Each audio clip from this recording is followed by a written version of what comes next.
really do get very stressed, like study in the library, go to the toilet, cry. And then you're gonna land yourself in a consulting job that you don't even like. Don't project. I'm not projecting, I love consulting, I love decks. If I have lectures, I will fail. I will not pay attention or I'll just not go. I started running this year only. So you ran 6 half marathons. I got scammed 3 times last year. Yay, welcome to another episode. Today we're sponsored by Blue Bottle. Blue Bottle.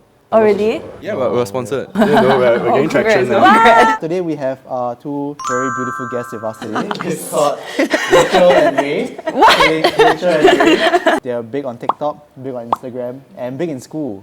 So they're both SMU students. Yes, Graduating unfortunately. soon? Yes. So actually quite old. Soon. Aunties.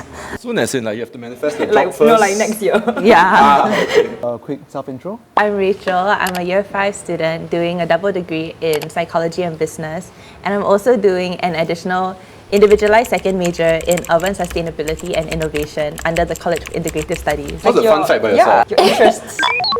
A fun fact about myself, I've been learning how to DJ. Stereo Meta. Yes, under Stereo Meta. I am Ray. I am year 5 in SMU. I'm doing a Masters of Science in Management and a Bachelor's in Social Science, majoring in Sociology and Marketing. My fun fact, I do judo. I've been in SMU Judo for the past 5 years. I'm doing my first triathlon next month. Wow. Yay!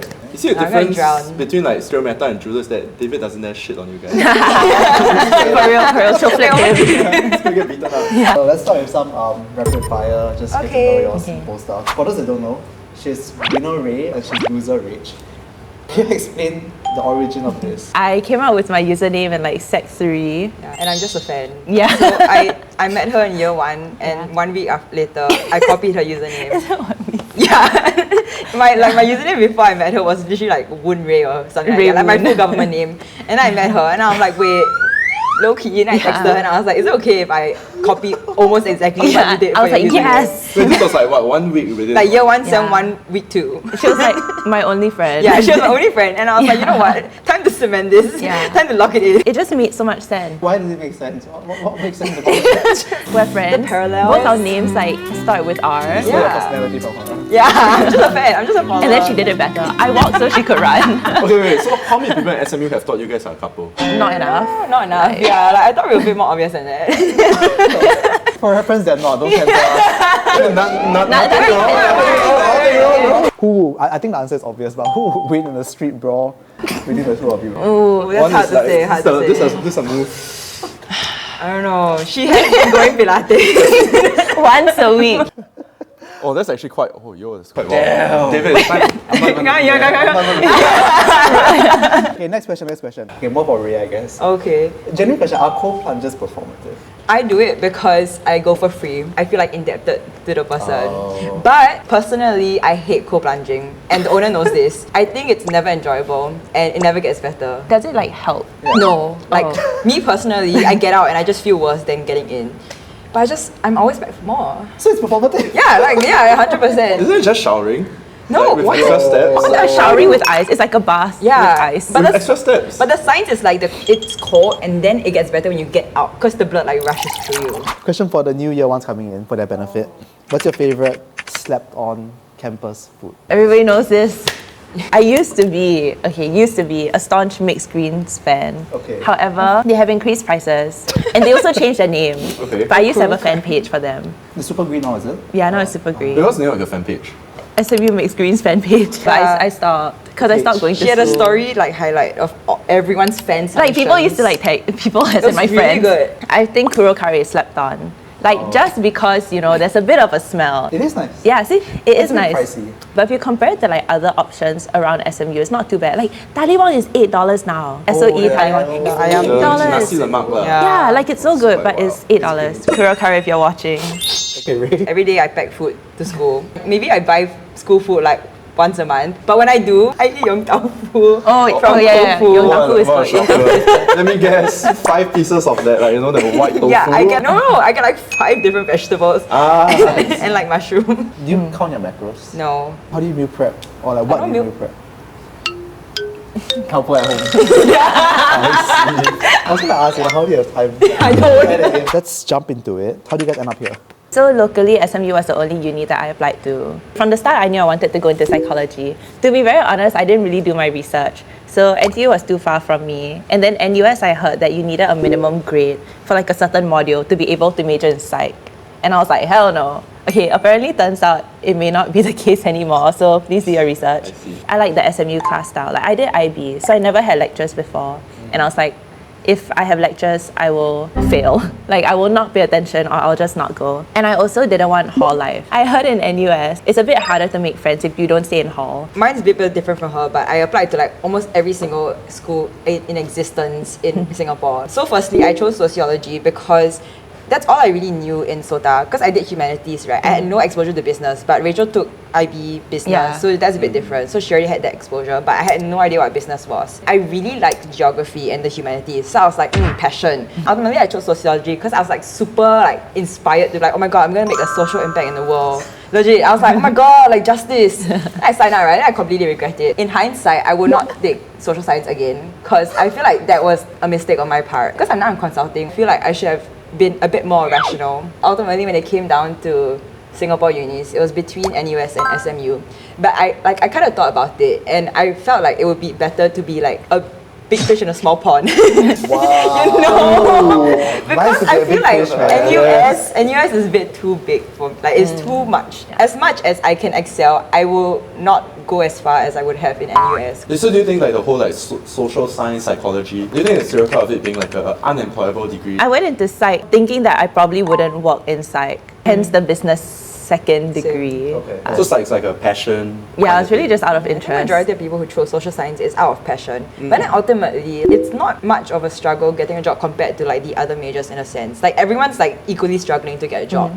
Because ultimately you apply for roles like communications, marketing, all those like kind of humanities, softer side stuff. They honestly just look for the same skills and it boils down to how well you perform in the interview. So it's quite agnostic of yeah, it, it's very in a sense. agnostic. I think it depends on what you want. If you go into social science and you hope to earn a lot of money, obviously you won't. To be very honest, even though employers say that they accept people of all majors, to be very, very honest, when I apply for jobs and they ask me to put my degree, if there's only one option, I put business, just in case. But so on that note, right, so you guys came in, I guess you sound like you don't really know what you're getting into per se. It's always the case, right? What do you want to achieve out of university at that point? And then how has that evolved? Okay, I came in actually wanting to change the world. Okay, not really change the world. I really wanted to focus on the humanities to have some sort of more increased social involvement in my local community. I think so coming from SOTA, I wanted a very strong arts integration or like media focused pathway in my life where I used photography or film to help shed light on social issues. So that was my whole kind of thing. When I was in SOTA, my big project was that I led this documentary focused on inequality amongst domestic workers. So we did a lot of field works that fused film and geography to help investigate the lives of domestic workers in Singapore and how their lives and experiences differed according to the different households that they're sorted. So that was one of the issues that I was really passionate about, and that's why I chose sociology. But in that sense, it was still a very much passion project kind of thing, and right now very separate from what I'm pursuing in my career path. Why did that change over time though? Because I feel like as much as it's fulfilling for me to pursue, it's not feasible in a sense in the long run in terms of generating money. So ultimately, like I'm still gonna go into like the business, marketing and consulting side, but I still want to make sure I pursue that on the side. Back to the documentary, right? Yeah. Very like stupid questions to ask. No such thing. No, but like you went to the GCB and like, hi, can I interview like one of No your lah, five I mean mates? it's through your peer networks lah. And for which? Yeah. What was the question again?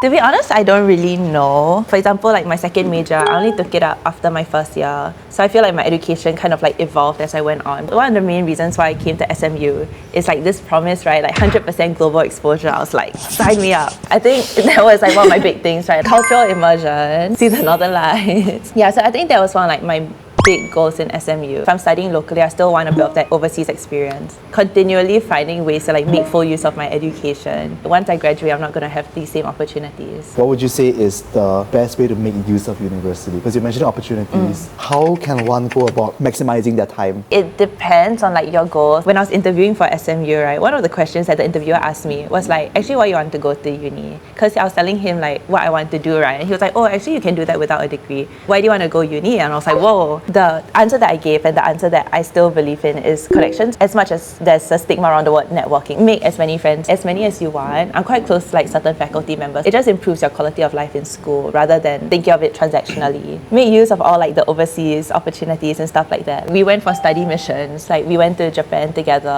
I've been to Taiwan and Malaysia also. It doesn't sound like to study. I mean, we also went summer program. At Cambridge. Yeah. The most important thing that I learned was just to find what you're passionate about and what you're interested in. I think as much as like you can spend these 4 years just going to class and going home, what really matters is whether through these 4 years you develop and you kind of realize what gets you going and what really gets you excited in terms of the things that you study and the people you meet. And it doesn't necessarily need to be like academic, like, oh, I love finance. Or like, it can be like stuff like sports. Like if you really like sports or you really like networking with people, then that's your interest. Growing on that foundation is really, really useful moving forward into the corporate world, because when you're in uni, it's probably the safest place to like experiment with so many different niches and interests with like safety net for you to fail again and again. And the stakes are so low that when you do like fail, like it's really not a big deal.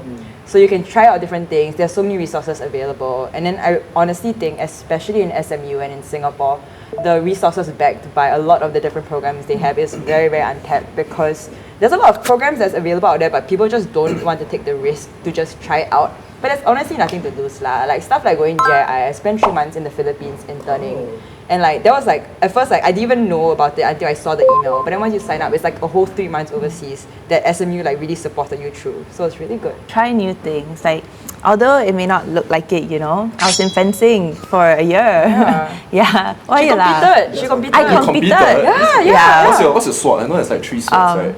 FA. I took part in our SMU organized like inter-varsity competition. Didn't get past the first round, but it's fine. I see. I was almost there. My favorite SWOT also. SMU fencing. Try new things. It's very low stakes. Membership fee at the most is maybe like $10-15. On that note, right, from our understanding, there's like a subset of these young kids today who are hyper anxious about their careers. How do you feel about that, or what would you say to someone who feels that way? From my experience in like internship, meeting people like are in between working full-time and being a student, I think the harsh reality is like the baseline is everyone has a university degree lah, especially in Singapore. The fact that everyone has a university degree, what you're passionate about and what you have interest in is really one of the biggest key differentiators that you'll have going into the corporate space. Even if it's not like an employable skill per se, when you do go for interviews and all these applications and networking, what you really have interest in is what will help make you shine through. And it really helps motivate you in the long run, because if you force yourself to do something, you're going to burn out, you're not going to enjoy yourself, and then you're going to land yourself in a consulting job that you don't even like. Don't project. I'm not projecting, I love consulting, I love DEX. Just really find what you're passionate about, and then ultimately you'll meet people that align the same interests as you. In the long run, be able to enjoy what you do without having to feel like you have to fit the mode of what everyone else is trying to churn out as well. Before uni, Rach started this thing called Package Pals. Yay! They've gone on Straits Times, they can feature everywhere. It's quite big. Basically, they upcycle Shopee packages. We collect used e-commerce packaging from consumers and then we sell it back to businesses. It's still in its original form, but it's a reimagined form of sustainable packaging, because instead of like making something new, you're reusing what is already there. So you feel better about yourself, man. I see. Oh, that's pretty cool.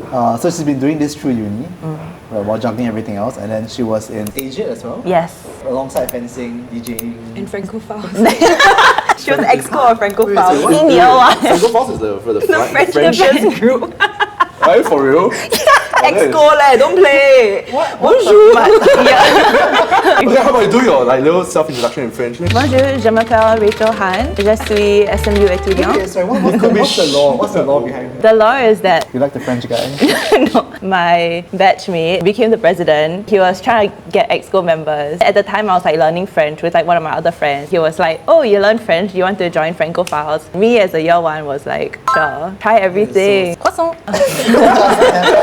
So I was in Francophiles in year one. I joined fencing and stage it in year one also. Okay. And then I only joined stereo after my stage it EXCO term. So I only joined stereo in year 3. So alongside all of that, she's been juggling social media and also her internships, mainly focusing on sustainability. Yes, I also teach tuition if anybody needs. What subjects? IB business. Yo, that's the most fluff. IG CSE business, full stop. And if anybody has a kid, I also babysit. And dog sit? Can. Can I? Throw your dog in my house. And then Ray does Yes. a fuck ton of physical activity. And you were giving PT for a while also, right? Yeah, I was a PT. So you were like licensed? I'm certified. Certified by who? Like a HPC. government body? Oh wow. How do you even get there? I was doing my gym up and I wanted to figure out the science behind the workouts and how to properly execute it. So I was like, might as well just get certified. Just watch Jeff Nippert. No, but it's like, if I can get certified and then I learn at the same time and then I can monetize it as well, why not? Businesswoman. On top of that, Yes.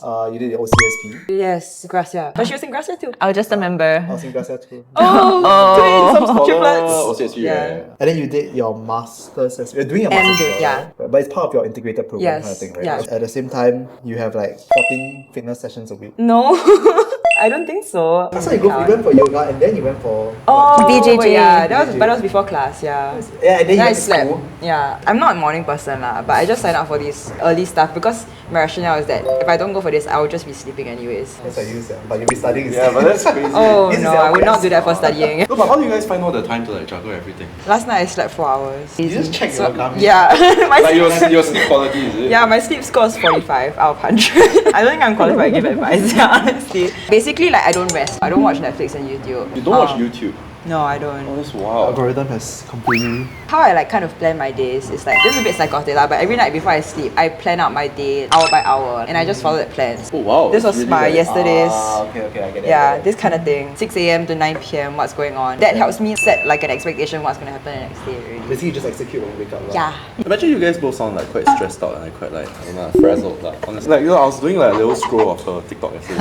Oh, I was on the wait. can, right? Half of it is like either like happy stuff, right? Like dog. It's like whiplash.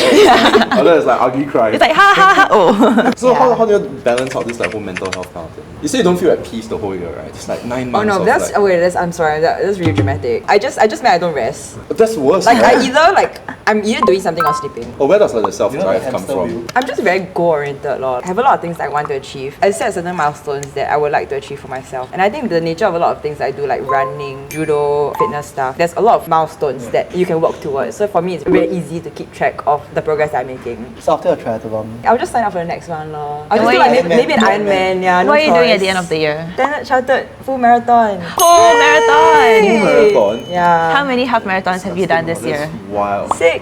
So you ran 6 half marathons? Yeah. I think I ran 6 times this year. Same. Insane. No, for real. You know, every time I exercise, because it's so rare, I'm like, Ray, ask me what I'm doing now. And I'll be like, I'm going on a walk. Well, it's like, the true performative thing. And there's like 5 weeks worth of like TikTok content. Yeah. Just feels like different angles. I started running this year only though. Huh? Yeah, that's why. I think I'm just hitting the ground running. Tomorrow, next year, I'll be like, I think this is it. This is my wall. Do you I'm trying to hike? diversify into swimming because I feel like running is oversaturated. In swim meet, they just ask people to keep swimming back and I know, forth. but it's like, how do you talk? Like, Like doggy pedal, like maybe. sorry, like when I'm running, I'm not talking anyways. I'm non-verbal. Yeah, or like cycling. Most people ugly run, right? Most people look Yeah, like... I ugly run. Wow, it's like bad. Like, because I sweat very easily. That's because you run 21 km. Yeah, no, I mean like even like 2 kms, like I look like I took a shower lah. Then, but it's okay. I think that captures the authenticity. generally speaking, especially as people on social media, we usually only tend to kind of curate our online image. Most people just see the achievements you have, just to humanize you guys a bit, right? Like, what are some of the lows you've had or like the struggles you've gone through? I gotta think I've got about the that. lowest low question. Hey David, what's your lowest low? Overall, I think I quite enjoyed school. It was really just, I think, the first year when I was grinding GPA. Sometimes it's a bit sad, nah. Okay, this is not a low, this is a fun, this is quite fun for me. But I remember Sem 2 Starry Night. I don't know if it's still a thing. Yes, yes, uncle. So Starry Night is like the last day of your semester where everyone supposedly goes crunk. It's very rainy now from my No, now they go like Fort Canning or something. Yeah, I had a BGS project. So I was sitting at the high table. I was watching everyone at campus green. I was doing my project, my Wow, report. screw BGS. Screw I think I did BGS. overnight. But we topped the class, so what can I say? Okay, no, but like looking at it, do you think it was worth it? Do you think Okay, it's nah, it was whatever lah. I would have been at home sleeping or something. I think that was a very good illustration of my first year in uni. Yeah, but I was with my friend also and we were just chilling. Shout out to Haris if you see this. I think in general, like something that I don't show that, to be honest, I think I don't really talk about package pals like publicly. Maybe I should like publicize it more. So there are times when I feel like we're not doing as much as we can, and that's like a sacrifice that, or like a compromise I guess I have to make.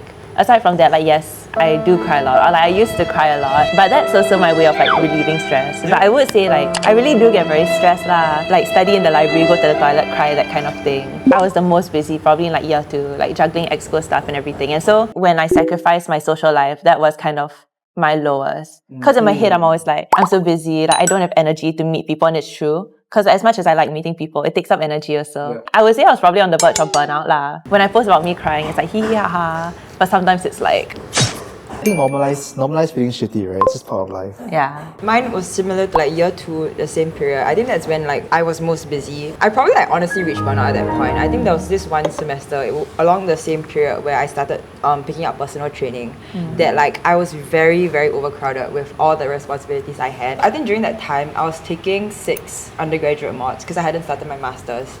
I was TAing for 2 mods. I was a comms coach for WR.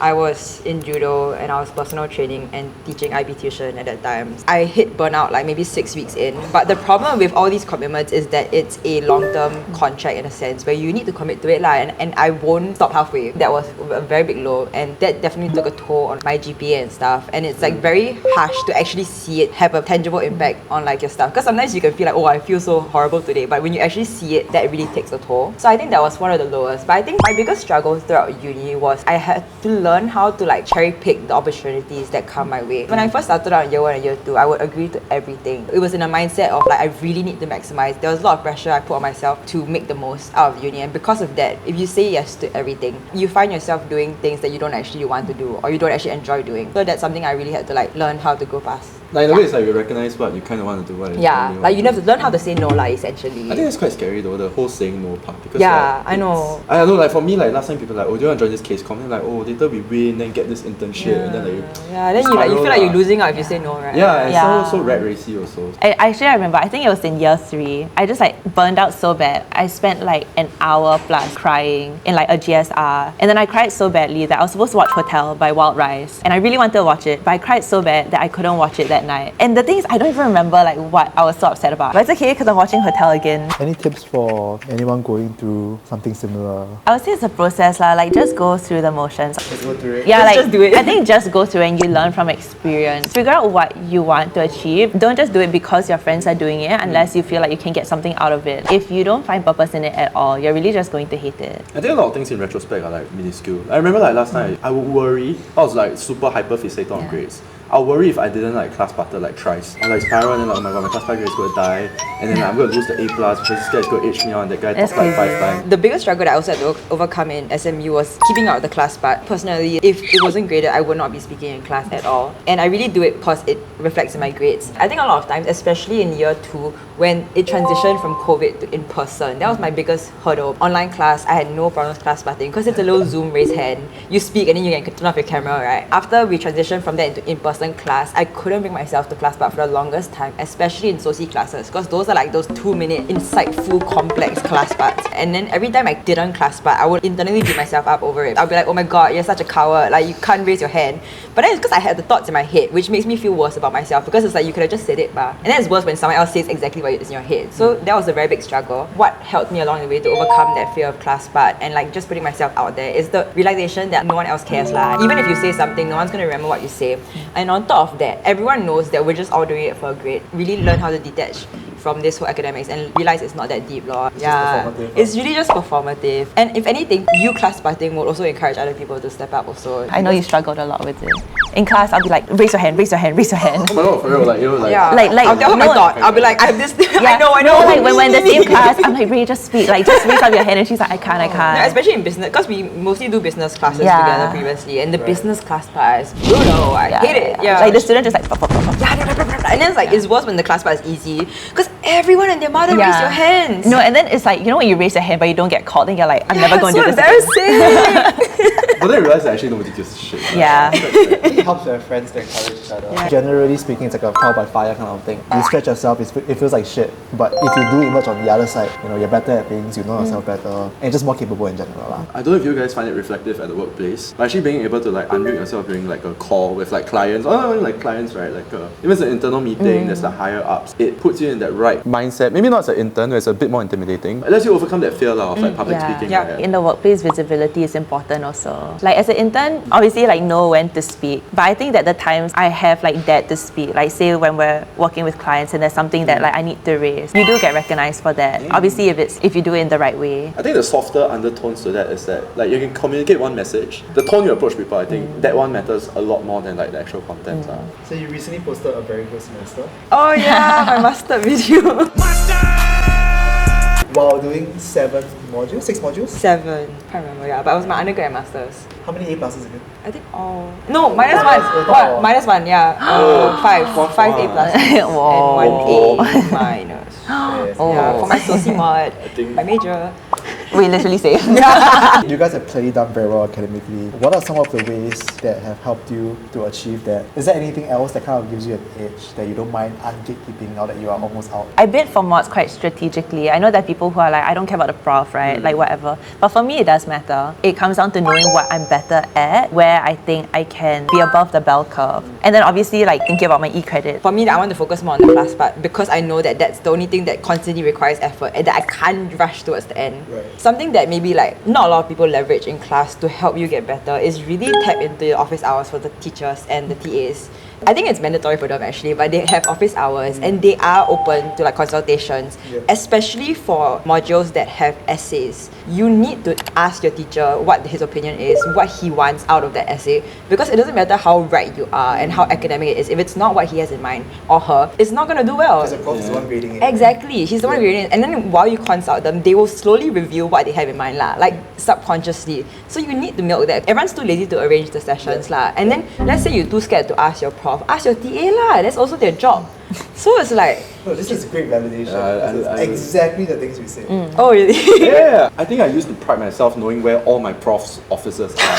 Like for that sem. In year 1, I'll go and consult my profs, or like even after the midterms. Okay, I don't do that anymore. Degree of fucks given. Yeah, actually though, I'll ask my prof if I can review my midterm with him, that kind of thing, even if I did well, so that I know what to improve on. And then it also helps when the prof likes you, they will be more willing to share things. Exactly. I just want to say this is not like pre-planned. Actually got full marks, so we went for full marks midterms. No Like, lah, can you just like not sure where I went wrong? Wow, shut up lah! So I guess a lot of this are being very resourceful and maximizing everything you have. Yeah, And I guess for real also being very targeted with energy. Yeah. The profs are gonna watch this and be like, these like 4 Yeah. clowns. Wait, we still have 2 more sems left. Wait, I love my profs. I hope my profs love me. No, they go to class for everything. Let's talk about internships. Like, I think it's a big boogeyman in the room in uni right now and on Straits Times and Business Times. Right, you did 3 pre-uni. Why? Okay, anyways, yeah. Was that a statement or question? Why? Full stop. Like why? NCDF, you did what? NAS Daily. And then digital marketing, right? Yeah. Yes, and then you did 5 internships throughout uni as well.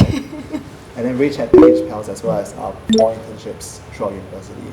Is it really necessary to do so fucking much? Whenever I meet juniors and they're always stressing about summer internships, especially at year 1 and 2, I really don't think it's worth the trouble. If you're so desperate, you find yourself in a role that you really don't like at all, and it's damn saikang, damn like unfulfilling, it's nothing aligned with what you want to do. When I was in year 1, we went to summer school, we didn't even intern in year 1, and that was the best decision I probably made, because I know nothing I would have done in year 1 would have contributed to my future career paths or my internships. I just started school. I have nothing to value it. I'm not even a mindset of wanting to soak in knowledge yet. So just let me experience the university life. The reason why I did pre-uni internships, firstly, is because I had a lot of time. I mean, you graduate November, you have a whole year in between. But it's because I wanted to explore the field in terms of the different areas. So because I did film in School of the Arts and I knew I was going to a business school, I wanted to know how it actually was different. So when I did NAS Daily, for example, that was video editing and film and social media management in a business. So that one helped me really open my eyes for that. After that, I did public service. Then that was very, very different, but that helped me get a sense of how the corporate world works. I think 1 would have been enough in retrospect. For me, I think the answer is that it really depends. There were things that I managed to get out of each of them, but you don't necessarily have to do, as much. Like my first one was summer, my second one was part-time during the sem, third one summer, last one during the sem also. And there's a reason why I'm in year 5, graduating year 5 sem 2. If you're so desperate for it, you're more likely to get disappointed, or you might just end up in a role that you don't want. I feel like knowing why you want to intern is important, because there's always an opportunity cost. Taking an LOA just for the sake of doing it, you're sacrificing 1 sem right? Or you could be doing something else. I mean, I cannot say for the film bros, because I know it's very hard and it's very competitive. Obviously, I had career prospects in mind, but I did it more so for experience and then figuring out where I want to go. But I don't think it's die necessary lah. I guess it's more of being intentional intentional with why you're doing the internship or what Yeah. you're doing. Like you can do like 6 if you want, but there has to be a reason behind it, rather than just, oh, I'm anxious and I'm scared and therefore I'm jumping Yeah, in. like I think it has to be meaningful. It doesn't matter if you stack internships if there's nothing valuable that you got from each of them. What is more important is what you get out of it, right? Like how you contributed, but also what are the unique skills that you learn. Because that's what your future employer probably will look out for. If I'm coming to uni and I had to redo it all over again, I think it's really just sit down and ask yourself like, what do you want to do? What are you interested in? For a lot of people, they're interested in money, I guess. That's why like the whole fin bro thing. It's like going to JC, right? Like, you just want to open doors, you just want to keep it open. So I do like triple science and like, oh, Yeah, can possibly be a exactly. doctor, but then like, you know, down Exactly, the road. right? So on that note, for you guys personally, so I know really started from like a lot of digital marketing, content creation kind of vibe, and then I saw it shift towards like strategy until now it's like consulting. What was with that journey there? You know, was it intentional? After I did marketing, I realized like slowly that if I wanted to give myself be in the best position when I graduate, I should do something that's really more applicable to multiple industries and that can encapsulate different functions in a business and not just in one specialized thing. Because I've also had a lot of mentors tell me if you're really undecided, it's best to start off with something more generalized or like something that has more skills, more functions and industries. Because ultimately, I would still say like as I'm doing consulting, my interest is still lies in marketing, product marketing, strategy, and digital marketing. But I would much rather start in consulting and strategy to really know what's going on all the different elements that come together in producing something. Or Rich, was it always like from day one package pals, I'm gonna save the world, Save the earth. recycle all the plastic I love like carbon emissions. No, I hate carbon emissions. We don't stand that shit. I think yes, but honestly, I kind of fell into sustainability. Like package pals just kind of happened, and then that was the thing that cemented my route into sustainability. But from the start, I knew like entering uni that I probably wanted to do something sustainability related. I think what shifted was more of the industry I wanted to go into. I had no idea what particular industry I wanted to go into when I started. So I started out at B Lab, which does like the B Corp certification. Then I managed to get a role at PwC. It's more consulting. Yeah. And then from there, I was quite lucky to have a team that tries to get you projects that you're interested in. So at the time, the hustle mindset got to me a bit because I was like, okay, maybe I should explore the finance sector. So then I told them, I was like, I would like to experience like sustainable finance and like sustainability in the financial sector. And so I got on more projects related to that. From there, I started thinking more about why then I started to go into like banks, investment companies and stuff like that. So that's kind of how it shifted. Overall, I feel like, yes, sustainability. was always the core of it. Yeah, sustainability is a core of it. It's just like marrying like what you like with like what can pay lah. Yeah, correct. Like which aspect of sustainability I'm interested in. And for now, I think the finance sector is quite interesting to me lah. We're definitely not going to get paid as much as, like core finance roles. I may not end up, in finance in my full-time job. I think you mentioned something also, which is your mentors and people you talk to. Do you think that plays a big part in figuring out this pathway and your options out there and evaluating it? I feel like I've had the privilege of having a lot of mentors. Having seniors share about the experience is very useful, but also is really to take it with a pinch of salt because I've had some seniors, I seek advice from them and then they'll just like tear down my resume. Like they'll tear apart. They'll say stuff like, oh, there are not enough big names. There's not enough like, you want to go consulting but you don't have a single strategy thing. You can't do this. You should start like social media instead. That type of thing. So I think as much as you come to them willing to seek advice, if it's not what you want to hear, it might have a very negative impact on like your outlook on things and that might limit yourself moving forward. So I think as much as you can seek advice from your mentors, know what you want and then just work towards that and build the capabilities that you think is necessary. But at the same time, especially if you want to go into industry and you have people in that specific industry that has a tried and tested way, it's still very useful because it's work lah. So even if they say your resume is shit, it's probably shit lah, that type of thing. Learn how to take criticism. I agree, like take it with a pinch of salt. I don't really seek like formal mentors, but I talk to professors, my colleagues or my bosses, right, to figure out what they want and what advice they have. And everybody will give different advice, especially depending on what you're going for, but in the sustainability field. Because there's so many different pathways, right? And everybody has differing views on what pathways to take. You can't just like take what they say wholesale. Or even as an employer, right? If one of my former bosses says he looks out for this, I cannot think that it applies across the board. Yep. And that's kind of why I also have like this maximizing mindset, right? Because some employers may care about grades a lot. Some may care about your extracurriculars. Some may care about your experiences. It's hard to know what you want. I think it helps to talk to more people, as confusing as it can be, because then you can see what are the different perspectives you have. And from there also you realize that there's no one right answer. And then for those like year ones who have like just come in, they're lost, they don't know anybody. What do you think is like the best way for them to like cold outreach to somebody?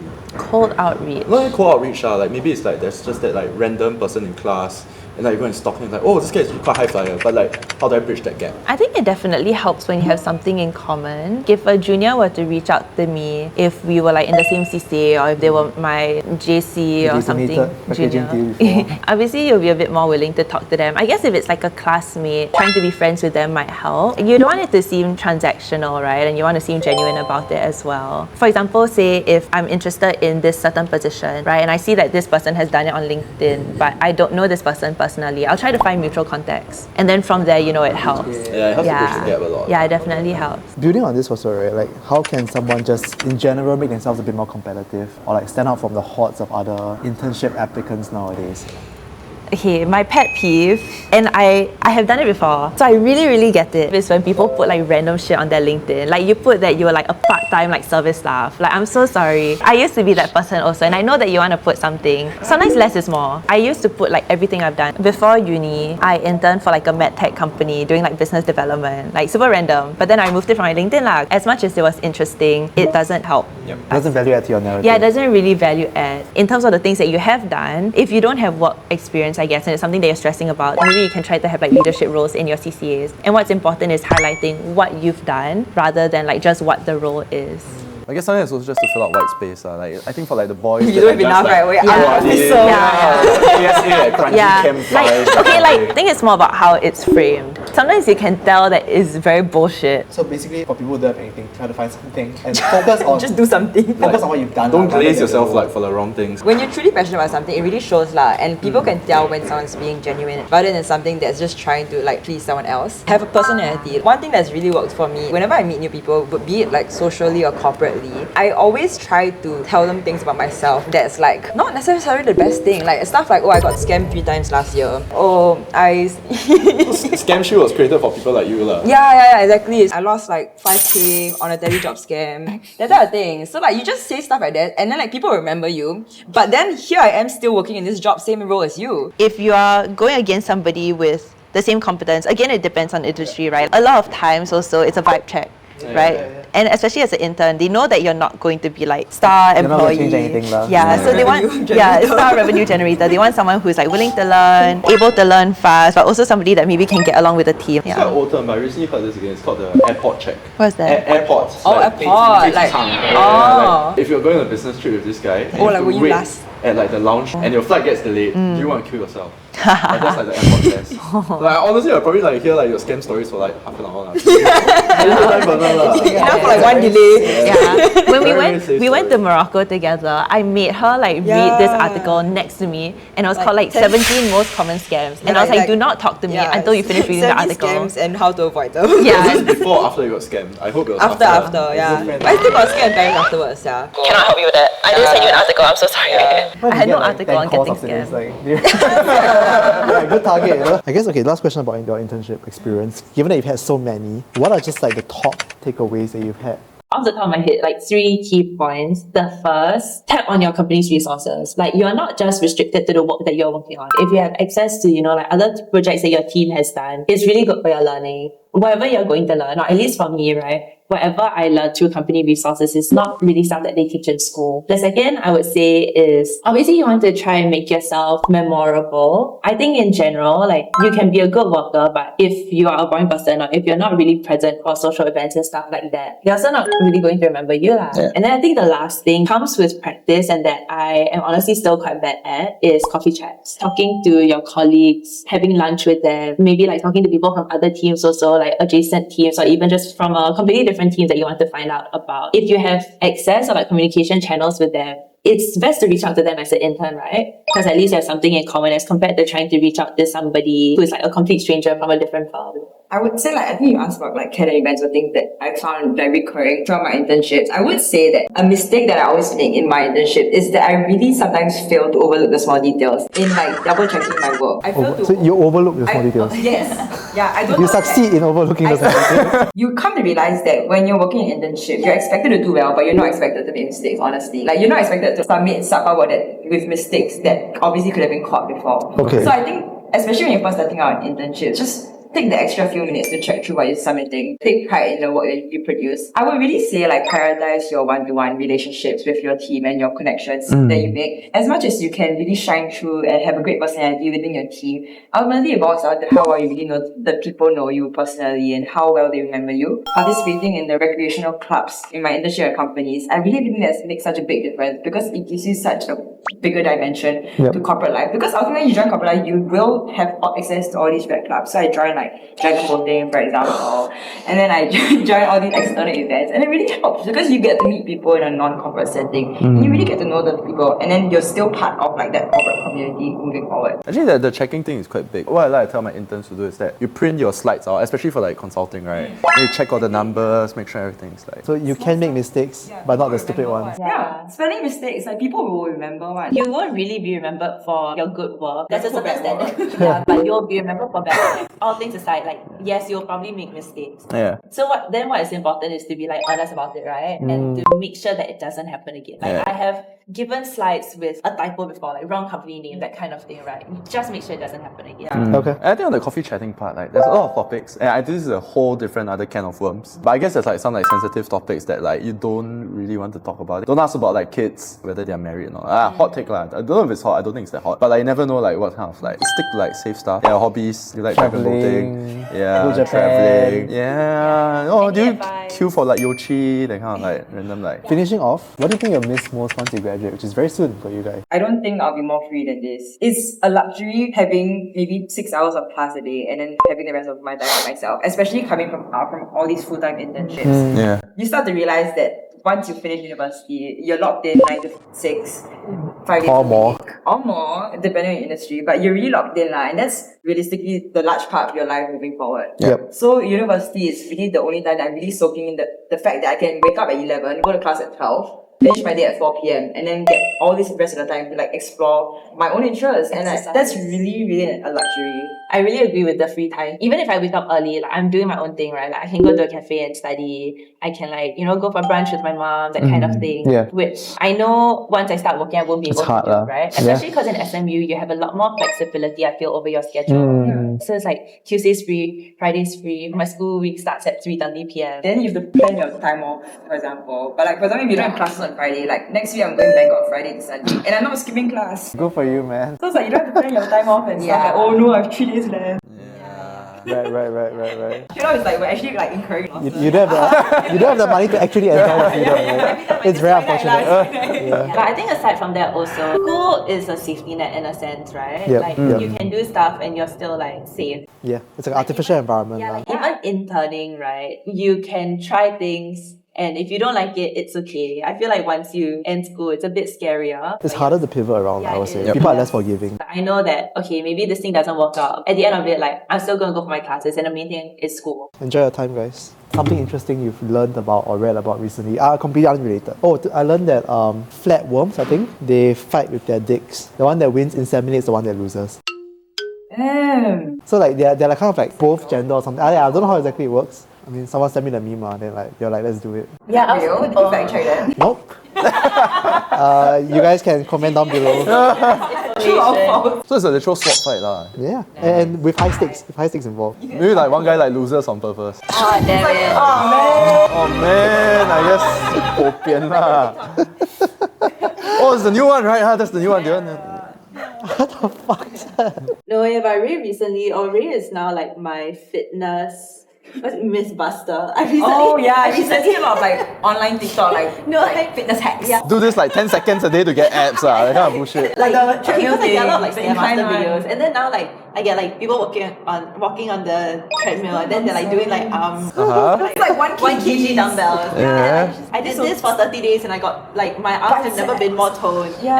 Since Ray, and I'm like true or false, but she said it's false. Wait, but the video was like, doing this like 1 kg like walking was better than any other Pilates or thing that you ever do in your life. And I was like, Yeah. Don't trust everything you see on social media. However, I have yet to test it out. So maybe catch. 30 days later, you'll be posting, I did this for 30 days.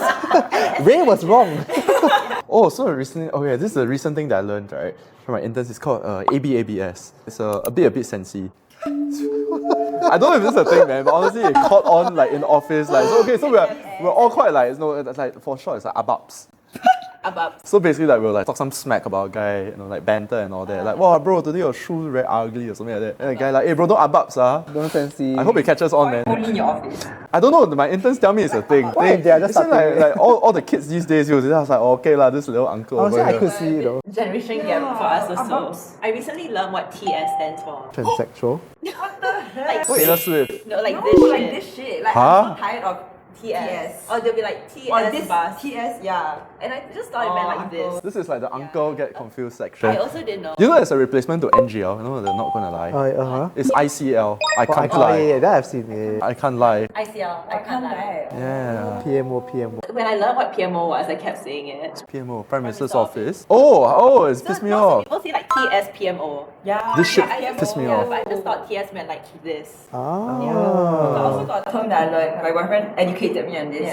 BBFA. Bui fat ass. No, forever alone. Forever, Yeah. Oh, yeah. It's the hardware zone. The hardware zone. EDMW. I love EDMW. Do you know we're on Hardware Zone? Really? Yeah. Bro, someone posted our shit and This- they co-opted it for their racist. Oh my, stuff. yo, we got flame, man. No, These not two really, are not boys really, yeah. must be selling some weird products and driving their second-hand Continental cars. Thanks for a fun chat. That was cool. Thank you. Okay, so like, comment, subscribe. If you guys are fans of them, then you must follow us also. I don't like that. If you're friends of Sumo, please follow. How about let's just do a DJ wall? Yeah. Oh. With enthusiasm and passion. Really gotta do it too. 1, 2, 3.